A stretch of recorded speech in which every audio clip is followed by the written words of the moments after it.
Go to 2 Kings. Go to 2 Kings.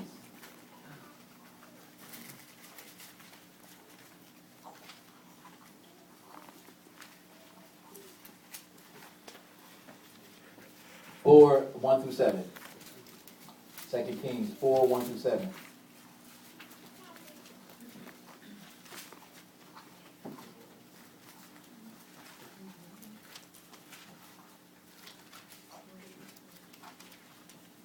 Read it for me, Emily.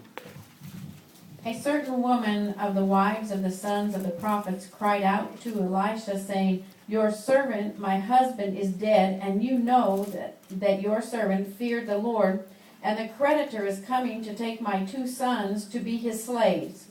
So Elisha said to her, What shall I do for you?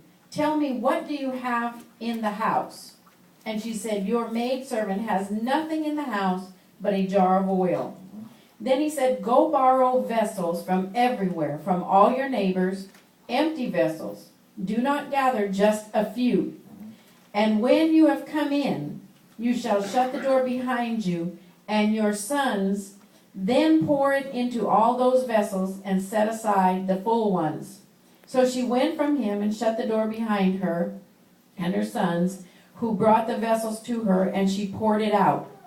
Now it came to pass, when the vessels were full, that she said to her son, Bring me another vessel. And he said to her, There is not another vessel. So the oil ceased. Then she came and told the man of God. And he said, Go, sell the oil, and pay your debt, and you and your sons live on the rest. Now, in this case right here, y'all, what God did, first of all, what he did, he provided the finance for them. He told the lady to take what they had. Go into the house and get what you got. This lady had nothing but oil in her house. And then he told them to take the oil and put it in vessels. And she didn't have enough vessels. Because what God was doing, he was supernaturally continuing to fill this oil up, y'all. Have you ever been in a position where it seems like you can't run out of things?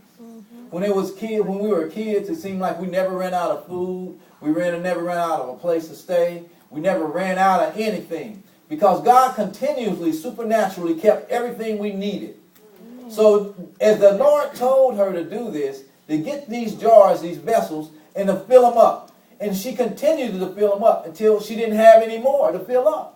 So when he told Elijah, the man of God, when I'm saying God, he's coming through Elijah, he's telling her, now, go borrow some vessels. Now, she went down the street and borrowed more stuff. And she brought it home. He said, continue to fill them. He continued to fill them until every one of them she had was filled. Then they said, sell it. Sell it. Y'all, you know my grandmother would go sell popcorn. Did you know that? She'd run out of money and go sell popcorn. And it seemed like people just started buying popcorn. I'm saying, this is true. This is true. My grandmother didn't run out of nothing. She lived to be 100 years old. She didn't live long, but she prospered. But she prospered. And every time the lady put this in here, it filled up. Now, the man of God told her, go sell it. And y'all, when she sold them, she paid her debts off. All her debts were paid off. This is supernatural, y'all. I'm talking to you because God is trying to do something supernatural.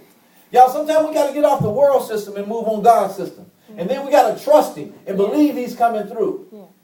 Because it's easy for us to stay on that system and going like, I make all this money every week. Why am I broke? Does that make sense? Yep. You're making $80,000 a year and you broke every week? You're doing something wrong. That's right. And this lady sold all her vessels. Now, she was ready to die. And what happened, y'all, she sold it. She paid all her debt off. He removed the debt. He provided the finances. In my case, my grandmother, her finance was popcorn. He said, preacher, you're making it up. I'm not. I'm not. He removed the debt. Y'all, and what he did, y'all, he will move on others to move your debt out the way. God has moved on others since I've been doing this to move my debt. I mean, zero me out. Y'all, what he'll do, on some of them, he'll reduce your debt. Yeah. But you need to be a part of Jesus Christ. That's right. You need to have God for this work. Y'all, I'm talking supernatural to you today. When you go home today, because I'm going to make this call in a minute. I'm not going to keep y'all any longer today. Wednesday, I'm going to finish this. You need to say, God is moving in a supernatural realm for me. Say it out loud. God is moving in a supernatural realm for me. Help me, Holy Ghost. Help me, Holy Ghost. I can start asking people to receive this here. But you need Jesus Christ. Stand to your feet.